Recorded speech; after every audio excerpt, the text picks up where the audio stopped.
Je suis presque mort. Enfin presque. J'en suis réduit à vivre sous un fast-food. Mais j'ai jamais été aussi proche de la frontière.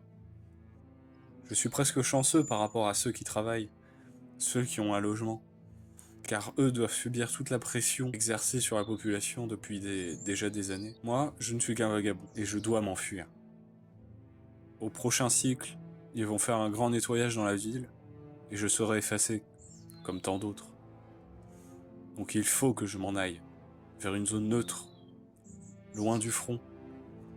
Leur excuse, la guerre, comme toujours. Toujours la même excuse. Je n'ai presque plus de carte de rationnement. Les temps vont être difficiles, mais je peux y arriver. La ville de Poktat n'est pas si bien protégée que ça. Elle est quand même suffisamment loin du front pour éviter les bombardements. Mais l'État, lui, tout ce qu'il veut, c'est une ville propre.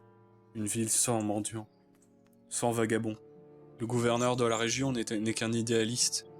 Il s'imagine pouvoir nettoyer les villes de tous ceux qu'il appelle les sans-valeurs. On peut se faire arrêter pour n'importe quoi, n'importe quel prétexte. Et moi, j'ai décidé de quitter toute cette vie, de me refaire ailleurs, dans une région neutre, par exemple. Et ça tombe bien, puisque derrière le mur d'enceinte de la ville, il y a une zone bien meilleure, bien plus accueillante. J'essaierai de prendre un vaisseau et puis en avant pour une nouvelle vie. J'ai la connaissance d'un tunnel proche de ma position, par de nombreux rescapés. Pour ça, il faut d'abord passer par le bâtiment abandonné numéro 7, descendre dans les caves, soulever une énorme planche de bois et atterrir dans les sous-sols. Une fois dans les sous-sols, j'avance, dans le noir, à tâtons. Je suis même obligé de ramper pour pouvoir passer certaines zones. Mais au bout d'un moment, la lumière arrive. C'est enfin la libération. Si le passage du tunnel a été assez simple, c'est parce que les patrouilles ne vont pas vraiment aussi loin. Mais maintenant, il faut traverser le No Man's Land. Et là, c'est déjà beaucoup plus compliqué. C'est une sorte de grande tranchée creusée dans les anciens logements, l'ancienne ville, dans les égouts.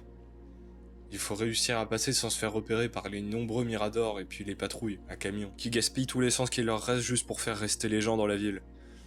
Mais moi, j'arrive à peu près à me faufiler. J'ai sur moi un objet, une sorte de cristal, je sais pas trop, que je garde depuis toujours. J'ai réussi à le cacher à chaque fois qu'ils ont essayé de me piller. Mais là, je sais pas si cet objet peut me porter chance. Il faut que j'avance. C'est difficile. Les patrouilles sont vraiment très efficaces. Et au bout d'un moment, à la sortie d'un dernier tunnel, et d'une dernière tranchée, je me fais repérer, on me tire dessus, je cours, j'essaye d'esquiver, mais il est trop tard, je me prends une balle, et je finis au sol, en sang. Les soldats communiquent des informations incompréhensibles, mais moi, ce que je sais, c'est que ma fin est proche. Je ne connaîtrai donc jamais la liberté. Je serai éternellement un vagabond, qui a fini tué en dehors des murs. J'ai au moins atteint la sortie. C'est au moins ça que je peux me dire. Les soldats s'approchent et constatent qu'une sorte de lumière émane de moi. C'est le cristal. C'est l'objet. Il semble magique.